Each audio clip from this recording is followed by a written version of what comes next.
College में गर्मियों की छुट्टियां होने पर राधिका और रोहन अपने दोस्त मनोज और शिल्पा के साथ परिवार के पुराने फार्म हाउस पर घूमने जाने का प्लान बनाते हैं। गाइस, तुम दोनों को वो फार्म हाउस बहुत पसंद आएगा। बचपन से ही वो मेरी और रोहन की सबसे पसंदीदा जगह रही है। पर मैंने तो इतने सालों में तुम्हारे मुंह से कभी फार्म हाउस का नाम तक नहीं सुना।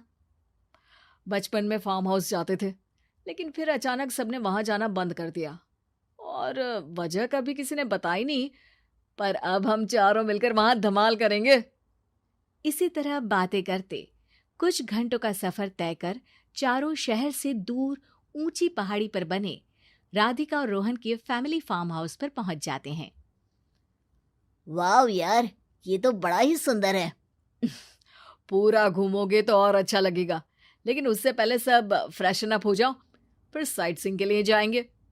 राधिका और रोहन अपने अपने कमरे में चले जाते हैं, लेकिन मनोज और शिल्पा घर में घूमने लगते हैं, जहां शिल्पा की टक्कर हॉल के बीचों बीच रखी एक पुरानी लकड़ी की कुर्सी से होती है।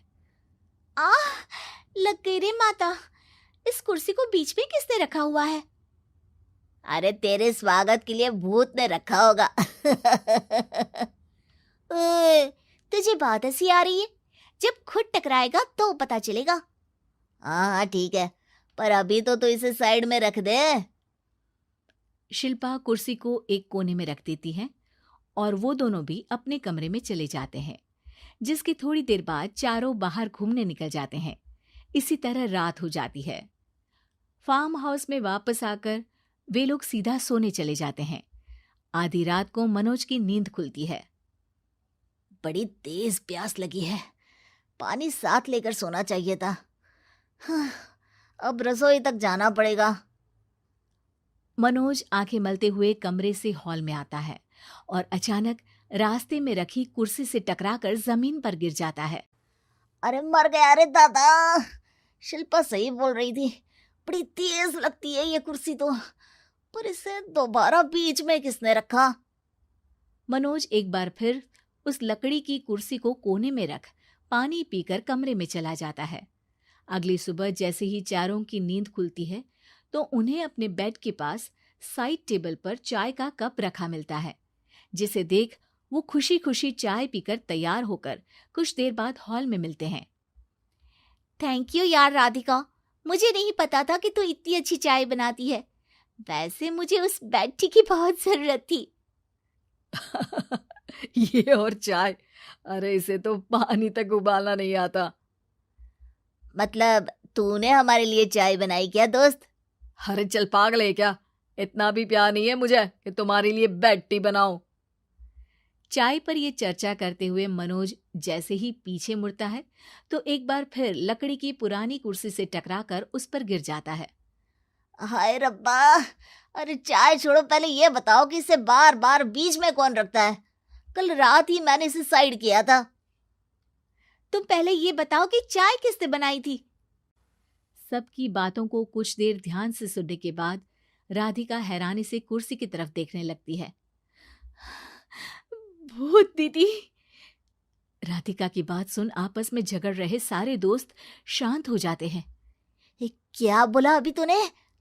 अरे पर अब वो यहाँ कैसे हो सकती हैं? क्यों नहीं हो सकती? हमने यहाँ आना छोड़ा था, पर उन्होंने तो घर नहीं छोड़ा ना। और याद करो, ऐसे बेड के पास कप रखना और कुर्सी को कमरे के बीच में रखना, ये सब वही तो करती थी। ये तुम दोनों किसकी बात कर रहे हो? अरे जो भी हो, कुछ अच्छा तो बिल्कुल नहीं लगता। अब देखो, डरने की कोई जरूरत नहीं है। वो सालों से इस घर में रहने वाली भूत दीदी है। वो बचपन से ही हमारे यहाँ आने पर एक बड़ी बहन की तरह हम दोनों का ख्याल रखती हैं। ओए, पगला गया है क्या? शिल्पा, मुझे यहाँ नहीं रहना, तू भी मेरे साथ ही चल। ये दोनों तो पागल हो गए हैं।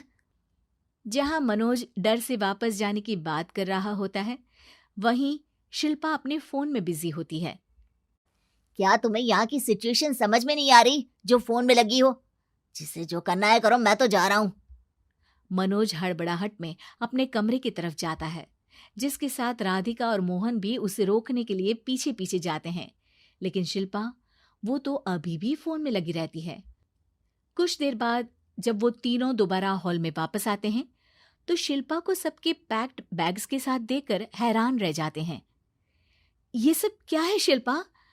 यहाँ हम इसे समझा रहे हैं और तुम हमारे बैग्स भी पैक कर कर लेकर आई। अरे आखिर में फोन से बाहर निकलकर कुछ किया तो सही इसने। दोस्तों देखो, कल से हम यहाँ हैं। भूत दीदी ने कुछ किया नहीं ना? फिर डर क्यों रहे हो? 4 दिन और रुकोगे तो पता चलेगा कि क्या होगा। मतलब? इस पर शिल्पा उन तीनों को फार्म हाउस से बाहर लाकर फोन में पुरानी न्यूज का आर्टिकल दिखाती है। सालों पहले यहाँ रह रही औरत ने अपने दोनों बच्चों को सुबह सुबह दूध में जहर पिलाकर मार दिया और फिर हॉल में उस कुर्सी पर खड़े होकर खुद भी फांसी लगा ली थी। तुम्हारी बातों से मुझे इस केस की याद आ गई। गूगल किया तो पता चला कि ये वही फार्म हाउस है। अभी भी यहाँ रहना चाहते हो जिससे कुछ दिनों में वो सबको थोड़ा थोड़ा जहर देकर मार दे? अरे पर ये दोनों तो बचपन से यहाँ आ रहे हैं, फिर इन्हें अभी तक कुछ क्यों नहीं हुआ? वो तो पापा बताते हैं कि हम आते थे। हाँ, और मुझे भी एक बार का ही याद है। वाह, और कहानियां तो ऐसे सुना रहे थे जैसे सदियों से यहीं रहते हो। तीनों ये बात कर ही रहे होते हैं कि अचानक फार्म हाउस में से एक आवाज सुनाई देती है। मैं यहाँ किसी को जिंदा नहीं रहने दूंगी, किसी को नहीं। बस ये सुनने की देर ही होती है कि चारों डर से कांपते हुए तुरंत कार में बैठकर वहां से भाग जाते हैं। राजू बहुत ही खुश था। वो अपनी मम्मी के साथ पापा के पास शिमला जा रहा था, जिनका ट्रांसफर कुछ ही महीने पहले हुआ था। राजू खिड़की के बाहर का नजारा देखकर बहुत खुश था, इतना खुश कि पूछो मत। मम्मी, पापा हमें अचानक से देखकर कितने खुश होंगे ना? हाँ बेटा, बहुत खुश होंगे। लेकिन तुम कब से खिड़की के बाहर देख रहे हो? चलो जल्दी से ये नाश्ता कर लो ताकि खाली पैकेट और ये कचरा मैं डस्टबिन में फेंक कर आऊं। हाँ माँ, अभी खा लेता हूँ। ये लीजिए। माँ, क्या ये ट्रेन हमेशा ऐसे खाली रहती है? वो फर्स्ट कंपार्टमेंट में तो कोई भी नहीं है। नहीं बेटा, ट्रेन ऐसी खाली नहीं रहती। बरसात की वजह से ट्रेन खाली है। अच्छा तुम यहाँ पर बैठना, मैं अभी आती हूँ। कहीं मत जाना, ठीक है? नहीं माँ, मैं कहीं नहीं जाऊंगा। यहाँ बस खिड़की के बाहर देखता रहूंगा। उफ, एक तो इतनी बरसात और यहाँ कितना अंधेरा भी है। फर्स्ट कंपार्टमेंट में तो कोई भी नहीं है। बहुत डरावना लग रहा है यहाँ पर। हाँ, कुछ तो आवाज सुनी मैंने, घुंघरू जैसी आवाज थी। ये क्या है? कुछ समझ में नहीं आ रहा। ये घूम रहा है। भूत! क्या हुआ बहन जी, क्यों चिल्ला रही हैं आप? भूत!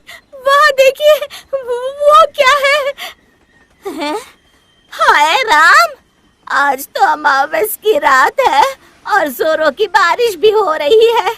कहते हैं ऐसे में भूत बाहर निकलते हैं। हाय, अब क्या करें? बहन जी, आप अपनी जगह पर चली जाइए। अरे ये देखो, वो भूत फिर से बाहर निकला। अरे भागो, सब यहाँ से भाग जाओ, सब यहाँ से भाग लो। वो देखो, नीचे नीचे घूम रहा है और घुंघरू की आवाज भी आ रही है। मम्मी, मम्मी क्या हुआ? मम्मी, सब यहाँ क्यों आ गए? बेटा, वो जो फर्स्ट कंपार्टमेंट खाली है ना, वहाँ पर मुझे अभी भूत दिखाई दिया है और इन सबको भी दिखाई दिया है। एक बड़ा सा भूत है और घुंघरू की आवाज भी आ रही है और इसीलिए सब यहाँ आ गए। माँ, सच में भूत है यहाँ पर? हाँ, पर बेटा तुम डरना नहीं, हाँ? अगला स्टेशन आएगा तो हम उतर जाएंगे और पापा को वहीं से फोन करके बुला लेंगे, ठीक है? आओ मेरे बच्चे, आ जाओ। अगले स्टेशन तक जिंदा बचेंगे तब ना।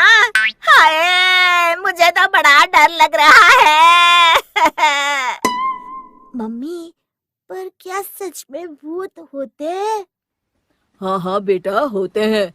घुंघरू वाले, लंबे लंबे बाल वाले, लाल लाल आंखों वाले, और अगर उनके बारे में बात भी करो ना तो उन्हें पता चल जाता है। बहन जी, आप इतने छोटे बच्चे के साथ अकेली हैं? क्या करूं? मेरे पति की शिमला में अभी अभी ट्रांसफर हुई है, इसलिए मैं अपने बेटे को लेकर वहीं जा रही हूँ। मास्टर जी ने तो कहा था भूत भूत कुछ नहीं होता, वो हमारी कल्पना या फिर डर होता है, और तब हमें डरना नहीं चाहिए, पर हिम्मत से उसमें से बाहर निकलकर सच्चाई का पता लगाना चाहिए। मम्मी का ध्यान भी नहीं है, मैं जाकर देखता हूँ कि सच में भूत है क्या। ये घुंघरू की आवाज तो आ रही है, बहुत डर लग रहा है। नहीं नहीं, मैं डरूंगा नहीं, मास्टर जी ने कहा था डरना नहीं है। ये क्या है? मम्मी जल्दी आओ। क्या हुआ बच्चे? मेरे लाडले, तुम यहाँ क्यों आ गए? राजू, मेरी कोई बात सुनते नहीं हो तुम। एक मिनट मम्मी, अंकल जरा नीचे देखिए ना। अरे नहीं नहीं, मरवाओगे क्या मुझे? अंकल देखिए तो। ये नीचे तो चूहा बैठा है। वही तो अंकल, ये एक चूहा था, किसी ने फूड पैकेट खाकर फेंक दिया था, और उसकी बॉर्डर पर शायद ये घुंघरू भी लगे थे, और वही सैटिन रिबन ये चूहे की पूंछ में अटक गई थी। तो चूहा उस बॉक्स के साथ घूम रहा था, और अंधेरे में उसे ही आपने भूत समझ लिया। मम्मा, वो भूत नहीं है, डरिए मत। क्या हिम्मत वाला बच्चा है बहन जी।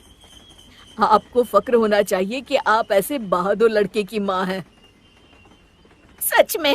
हाय राम, बेटा इधर आ मेरे लाडले। राजू, फिर से कभी ऐसे अकेले मत जाना, ठीक है? आ जाओ यहाँ पर।